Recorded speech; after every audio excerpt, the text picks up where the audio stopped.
C'est un rituel. Entre 16 et 17 heures, les bateaux qui font la pêche côtière doivent franchir la passe avant de rentrer au port de Saint-Guénolé. Après une douzaine d'heures passées au large de la pointe de Pamar, les marins débarquent la pêche du jour. Et puis, direction la Criée, où tout va être vendu. Mises sur un convoyeur, les caisses sont identifiées, filmées et présentées aux acheteurs potentiels.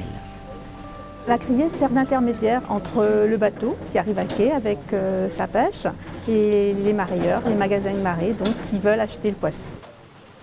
Sur ce tableau apparaît le nom du bateau, le nom de l'espèce, le poids de la caisse qui est proposée à la vente et une enchère qui a été donc définie par le crieur, et c'est une enchère qui est descendante.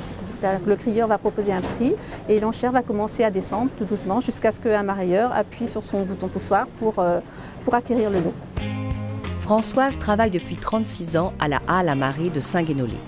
Elle y a occupé différents postes avant de prendre la direction de la 4e criée de France. Aujourd'hui, elle gère une équipe de 22 personnes à plein temps et une équipe de vacataires. Mais pour le travail de bureau, c'est en dehors des heures de vente.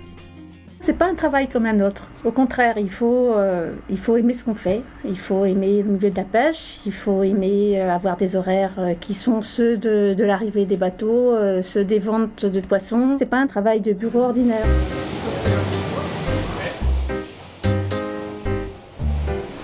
Ce soir, les pêcheurs côtiers ont rapporté et vendu 8,3 tonnes de poissons.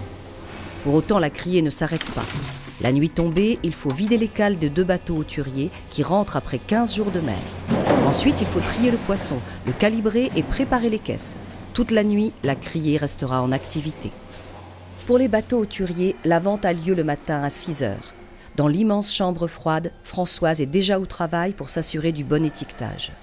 Pour les hauturiers, c'est pratiquement tout le temps les mêmes espèces. Il y a des périodes, bien sûr, où il y aura plus d'aigle fin, plus de gabillots, plus de limantes.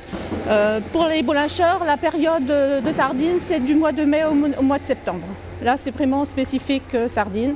Et pour les autres types de pêche, c'est varié comme arrivage. Les 2 bateaux hauturiers avaient rapporté 43 tonnes de poissons. En l'espace de 2 heures, tout est vendu et embarqué chez les mareyeurs.